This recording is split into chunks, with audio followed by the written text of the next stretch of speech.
Namaste.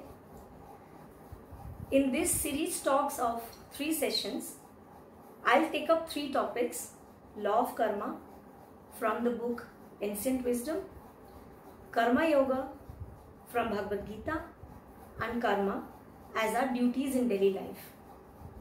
In today's session, I'm going to talk about Law of Karma. So I'll present it slide by slide while I'm explaining. As we have studied and know, there is evolution of the soul by reincarnations. Let us understand the great law of cause and effect under which rebirths are carried on. This law is called Law of Karma. Karma is a Sanskrit word literally meaning action. And actions, all our actions are effects of preceding causes, and each effect becomes a cause of our future life. No life is isolated. It is the child of all our past lives and the parent of all our future lives. There is no such thing as chance or accident. Every event is linked to a preceding cause to a following effect. All thoughts, deeds, circumstances are related to the past and it will influence. As our ignorance shrouds from our vision, alike the past and the future, events often appear to us to come suddenly from the void, to be accidental. But this appearance is actually an illusion. And this is entirely due to our lack of knowledge. Just as the ignorant of the laws of physical universe regards physical events as miracles, so also the ignorant of moral and mental laws regards moral and mental events as good or bad luck. But there is nothing such things like miracle or luck. As per the law of karma, every positive deed which we do generates a merit, while every negative deed we do will result in a demerit or sin, which subsequently we have to repay by enduring happiness or unhappiness. All major events in our life are predestined. Examples are the kind of family we are going to born into, whom we are getting married, which soul is coming to us as a child, who are going to be our neighbors, who are the people we are going to live with, what kind of an office we are going to work in, who are going to be our colleagues, who are going to be our neighborhood people. These are all predestined events in our life. During our day-to-day interactions, we are either settling an old account or creating a new account. And if an account is not settled in the present birth, it is going to be carried over to the next birth. It is very, very simple like that. Although we are not consciously aware of this give and take karmic accounts which we ourselves have generated in our previous births, in our subsequent births, we may or may not be equipped to settle our destiny, and the paradox is that at the same time we are creating new karmic accounts. If we are not motivated enough to control these acts, or if we act motivated by greed, hatred, delusion, we are actually planting the seed of our sufferings. When our acts are motivated by generosity, love, wisdom, then we are creating the karmic conditions for abundance and happiness. I'm going to give you an analogy here from the physical world itself. Let's say we plant an apple seed. The tree that will grow out of the seed will bear apples, not mangoes, no other fruits. And once the apple seed is planted, no amount of manipulation or beseeching or complaining is going to induce the tree to yield a mango. The only meaningful action that will produce a mango from a plant is to plant a mango seed. Karma is just like this, like a law of nature, the law of cause and effect, which happens on a day-to-day basis, correctly, very rightfully, very justly. Now I'm going to talk about how do we move from darkness to light? Where there is no such things as natural laws, there could be no science. Let us think about an investigator. What he does? He makes a number of experiments, and from the results of this, he learns how nature works. Knowing this, he can calculate how to bring about a certain desired result, and if he fails in achieving that result, he knows that he has omitted some necessary conditions. Either his knowledge is imperfect or he has done some miscalculation. That's why the investigator's experiment will fail. So what he does? He reviews his knowledge, revises methods, recasts his calculations, and then when he asks some question rightly, nature gives him the correct answer. Hydrogen and oxygen gives us water. We all know it. But this will not give water today and some other acid tomorrow. This will never happen. It will always give water. Fire will not burn today and freeze somebody tomorrow. This is not the law. Every new piece of information about the laws of nature is not a fresh restriction but a fresh power. For all these energies of nature becomes forces which we can use in proportion when we understand them. So when we understand the science, when we understand the science behind the nature, we get the knowledge, then only we know that we have got the power. That's why there is a saying, knowledge is power. When we can utilize the forces in proportion to knowledge by selecting those with which we are going to work, by balancing one against other, by neutralizing opposite energies that would interfere with the objects, we can calculate the result beforehand. Understanding the causes will help us in predicting the results. The ignorant man stumbles helplessly along, striking himself against the immutable laws and seeing himself fail. Nothing good happens to him because he doesn't understand the law perfectly. So he becomes a toy. He becomes the slave of nature. So the forces of the nature whirl this and he becomes the nature's slave. The man of knowledge works steadily forward, forcing, causing, preventing, adjusting and bringing about that what he wants, what he aims at. Not because he's lucky, but not because even if something accidental is happening with him. No, he understands this. He is the master of the nature, using the nature's energies to carry him onwards in the direction choosing by his will. So that is the difference between an ignorant man and a knowledgeable man. We constantly send out forces on all the planes on which we function. These forces are causes which bring about certain effects both on us and others around us, and these cause radiate forth from us as center over the whole field of our activities. We are responsible for our own results. The results brought about by our activities, we are responsible for that. We are like a magnet. Like a magnet has its magnetic field, an area within which all its forces play, larger, smaller according to its strength. So has each one of us a field of influence. Whatever we do, within which we play the forces we are emitting, and these forces work in curves and again return back, re-enter the center when they emerge, and this is the result of actions, results, again actions, results, every result coming to another action, then every action giving another result. There is a cycle of it.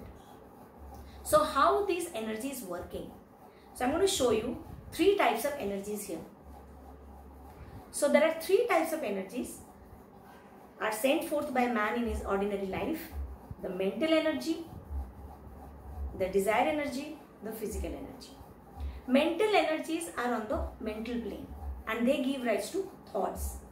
Desire energies are on the astral plane, they give rise to desires. Physical energies on the physical plane giving rise to actions. Every force works on its own plane and reacts on this plane below it in proportion to its intensity. The plane on which it is generated gives it its spatial characteristics, and in its reactions on lower planes, it sets up vibrations in their finer or coarser materials according to its own original nature. The motive which generates the activity determines the plane to which the force belongs. We must understand that while a man makes his own individual karma, he also connects himself thereby with others. Nobody is alone here. We are so much interconnected with the surrounding. There are so many people with us. Thus, every member of various groups, and as a member he shares in the collective karma of each of these groups he is in. We all are masters of our tomorrow. However, much we are hampered today by the results of our yesterday. We must remember this. We are the masters of our tomorrow. Our karmas are in our own hands. That's why we say we are the masters. What should I do? What should I not do? Is in my hand. Now let us see how actually it functions, like thoughts, then desires, then actions. Thought is the most potent factor in the creation of human karma. For in thought, the energies are working in the mental matter, the matter which in its finer kinds forms the individual vehicle, and even in its coarser kinds responds swiftly to every vibration of our self-consciousness. The mental images created in one life appear as mental characteristics and tendencies in another life. In Upanishad it is written, man is a creature of reflection. That which he reflects on in his life, he becomes the same hereafter. Mental character is a case of individual karma in its action on the individual who generates it. Thoughts mingled with desires take up some astral matter and create secondary thought forms, astro-mental images, astral and mental. That's why astro-mental images. They come in contact with the affect others, setting up karmic links. Ties are made which draw people together for good or evil in later lives, which surround us with relatives, friends, our enemies. At the time of death, our desires determine the nature of astral body in the next birth. We all know it, we have read about it. When the desires are cruel and unclean, they cause congenital diseases of weak and diseased brains, physical deformities in our next birth. Desires always attract the man towards an environment in which they may be gratified. So we are going to be very, very careful.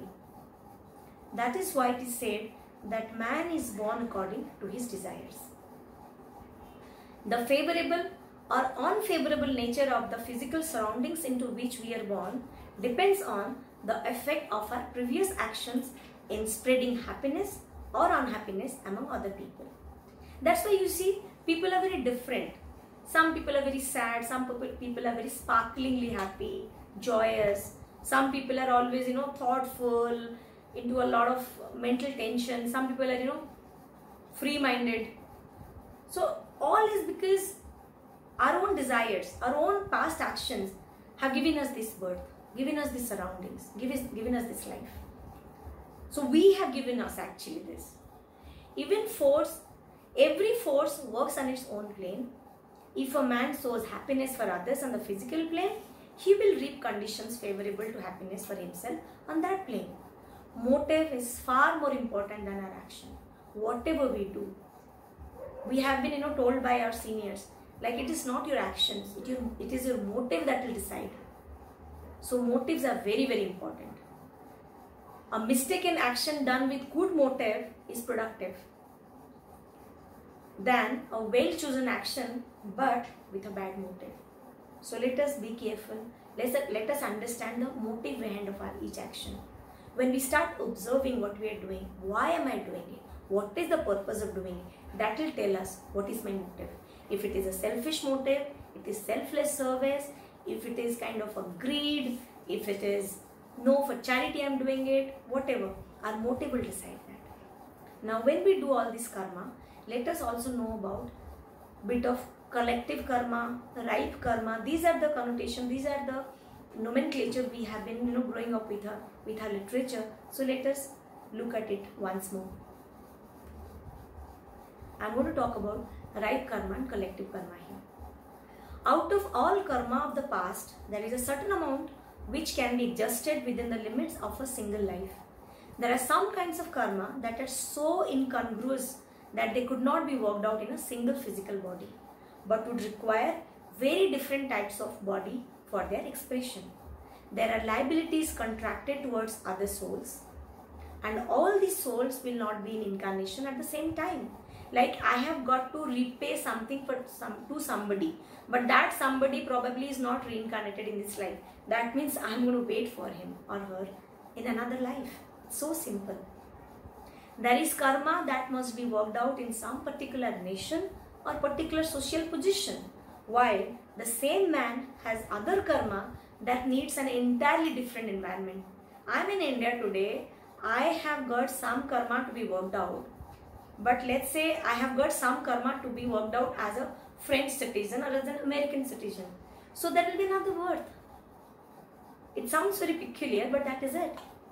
The physical, astral and mental bodies which the soul takes us for a new life period are the direct result of his past, and they form an important part of the ripe karma.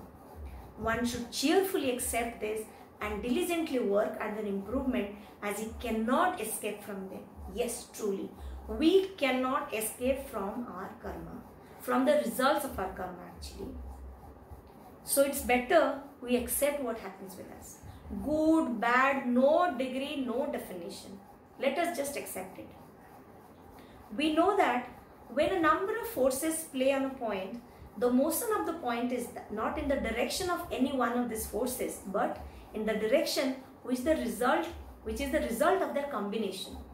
So the karma of a group is the resultant of the interacting forces of the individuals composing it, and all the individuals are carried along in the direction of that resultant. What are the examples? Good ones. Accidents. Lot of people died together. Floods. Again, collective. Cyclones. Collectively we are kind of accepting what is going on. These are some beautiful examples. Collective karma may throw a man into the troubles consequent on his nation going to a war, and he may discharge debts of his past, not necessarily within the ripe karma of his then life. So it takes up new lives, as we say, like we let it go to another life. We let it be carried forward. So this carry forward happens in all sort of ripe karma and the collective karma examples. Then how do we cease to this?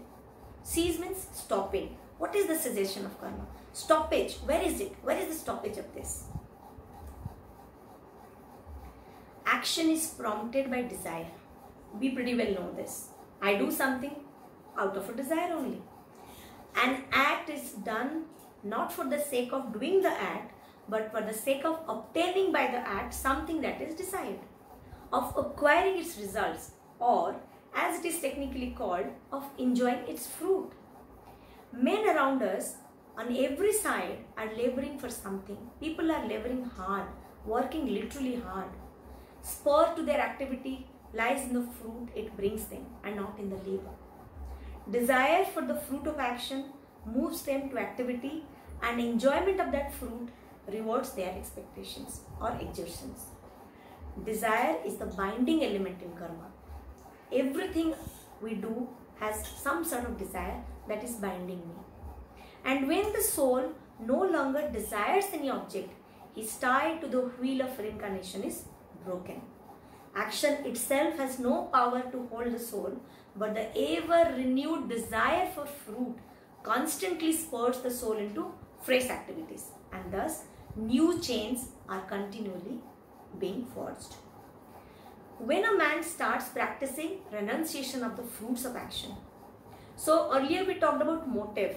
See, action, there is a motive behind it, and action, there is a fruit before it, above it, in front of it. Back, desire, action, in front, fruit. So motive is important, and then we see fruit is also playing an important role here.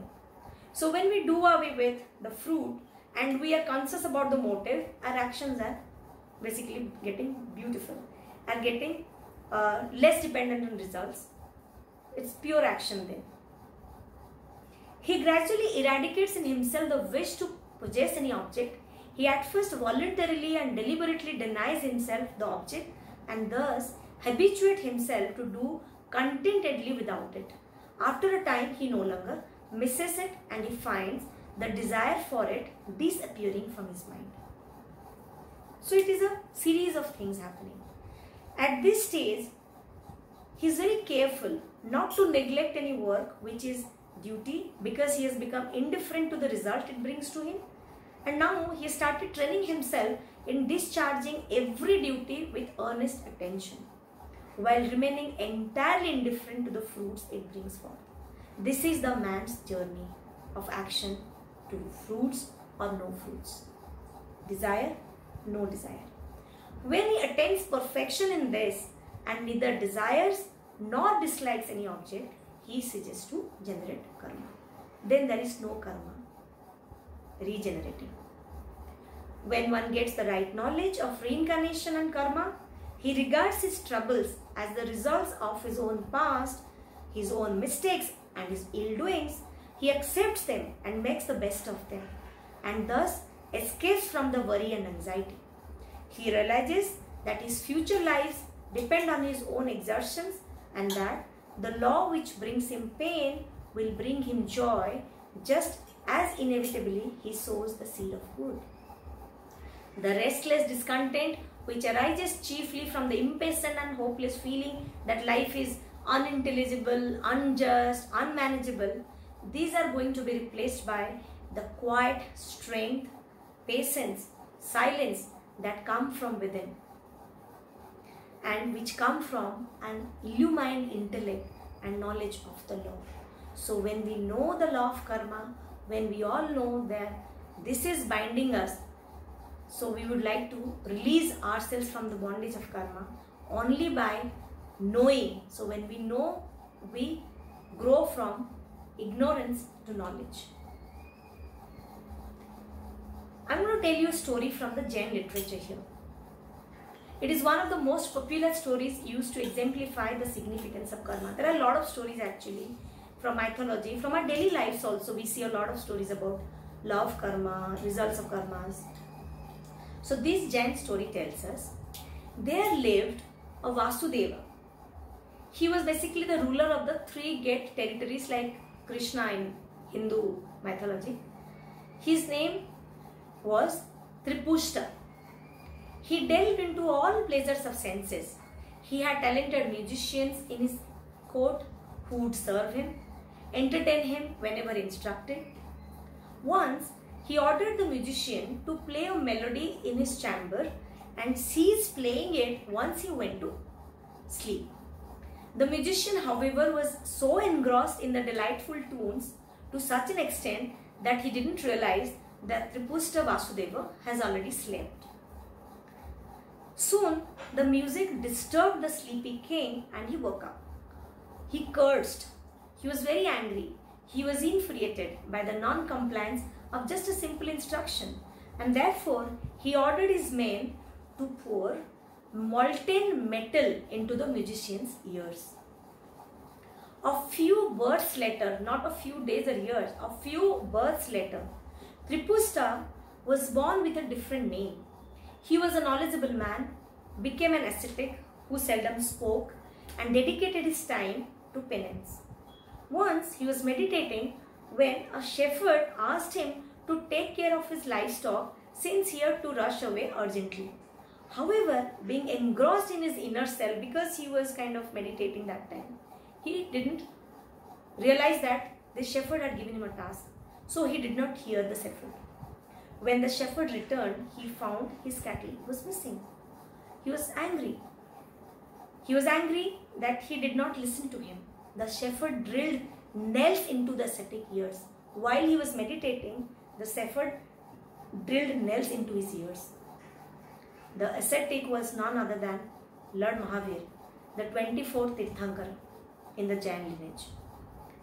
This indicates that no one, not even the greatest souls, can escape from the consequences of their actions. There are various stories around us we have heard, we have listened to other people. Day-to-day basis, people also tell about these stories to us. Like, when I did this happens to me. Some people are so intelligent, they say, I know why this is happening to me, because I would have done some bad karma, or maybe I would have done something good that this is happening with me. What a beautiful acceptance of life. What a beautiful acceptance of our, results of our actions. This is going to be our life.